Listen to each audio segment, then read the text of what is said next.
Sobat, ketemu lagi dengan trending topik lugas, jelas, dan tuntas. Ini adalah sesi terakhir kita ngobrol-ngobrol dengan Pak Yusman. Di sesi ini kita ingin tahu ini apa rencana ke depan Pak Yusman, apa yang ingin dilakukan ke depan, apa yang dalam waktu dekat bisa dilaksanakan. Ya. Keinginan kita, sebetulnya kita kembali ke dulu ya. Sebelum saya masih berkecimpung, masih bergarap di Mabes.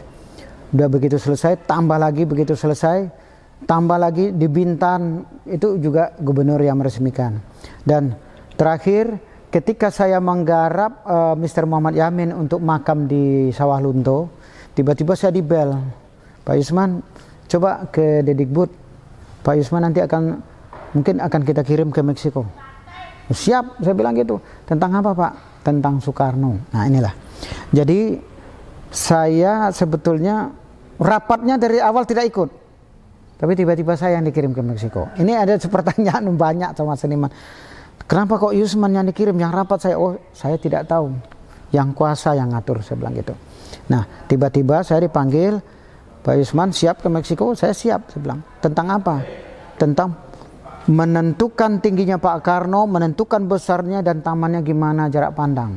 Ternyata di Meksiko itu udah ada 5 dan ada 6 patung, termasuk Gandhi, termasuk Presiden Amerika itu siapa tuh nama itu yang pertama itu Lincoln, juga dari yang lain. Nah kita ini yang keempat waktu itu. Saya sudah tentukan Pak Yusman bawa satu lagi yang akademisi, saya bawa Pak Risman. Nah, kita berangkat dengan orang Dedikbud sampai di Meksiko udah kita tentukan. Nah, kita kembali lagi selama 1 minggu, kita udah tentukan. Nah, ternyata begini, ini permintaan dari 10 seniman Meksiko itu ada satu yang kita pilih. Karena mereka saling cintanya sama Soekarno, jadi saya disuruh untuk membuat desainnya Soekarno. Nah, itu yang kita bicarakan dulu. Jadi desain Soekarno itulah yang dibawa mereka ke sana, itu yang diperbesar mereka.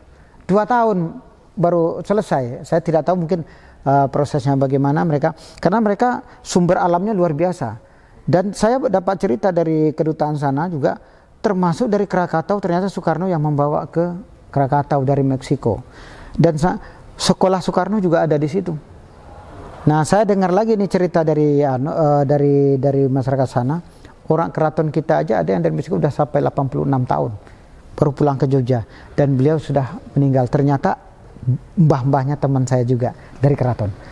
Meksiko itu saking menghargainya terhadap Soekarno, itu ada sekolah Soekarno sana 2. Padahal kita ke sana aja rasanya 3 hari masih pusing, makannya udah tidak bisa, makanan kayak gini.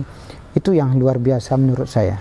Nah, sepulang saya Meksiko, itulah saya mengadakan pameran di Aleno yang terbesar itu.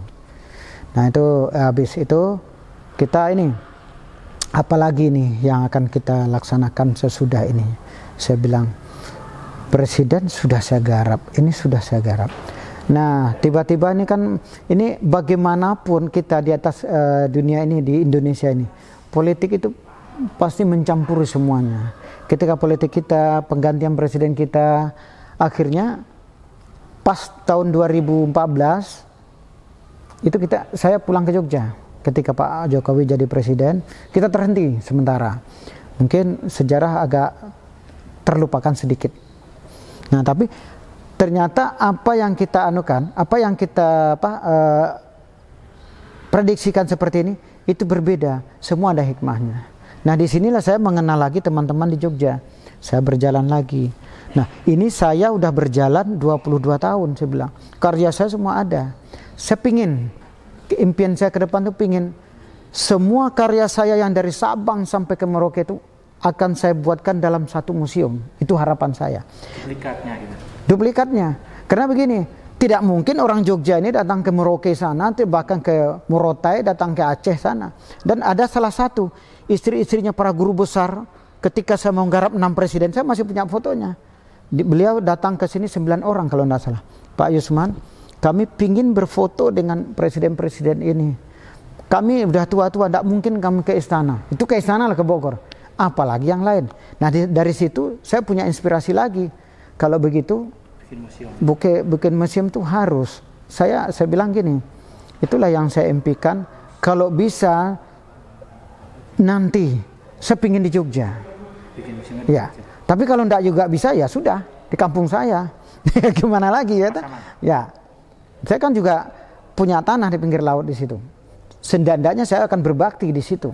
Tapi keinginan saya sebagai Yogyakarta tempat kota pelajar di sini, dan anak saya di sini, istri saya sini, Jogja harus nomor 1 dulu.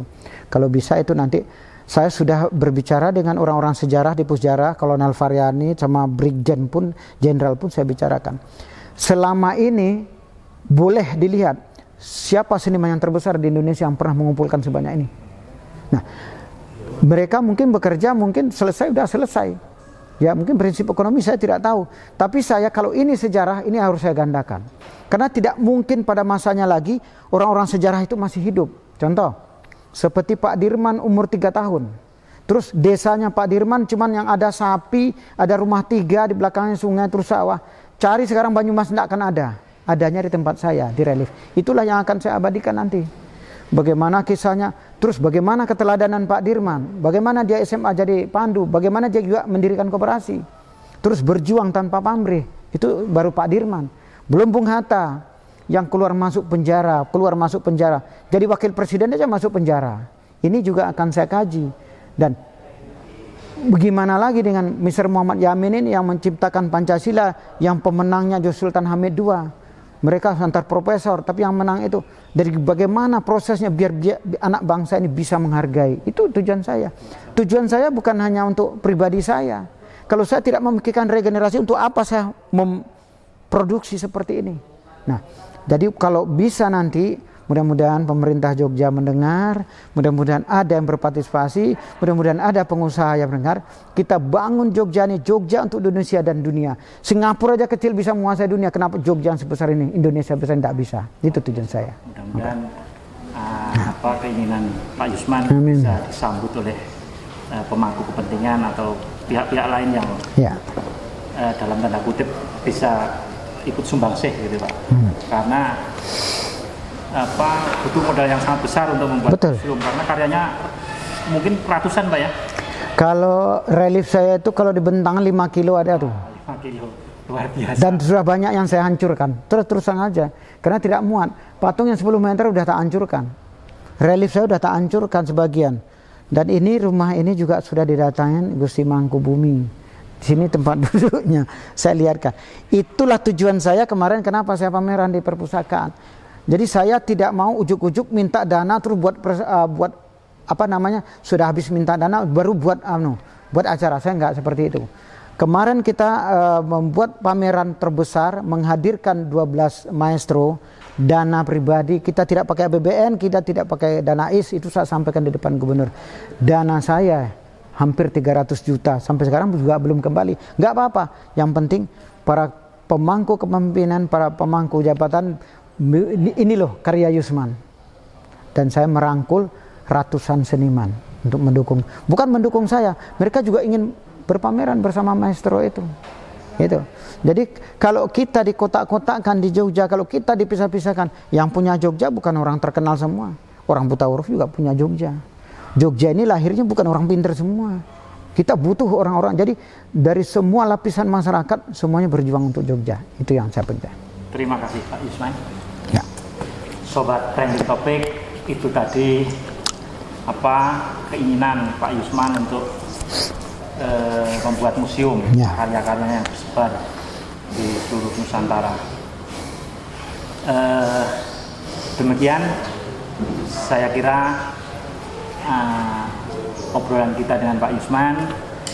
Ke depan kita masih tetap akan menghadirkan diskusi menarik dengan tokoh-tokoh yang lain. Untuk itu selalu pantengin channel Trending Topic, lugas, jelas, dan tuntas. Yes.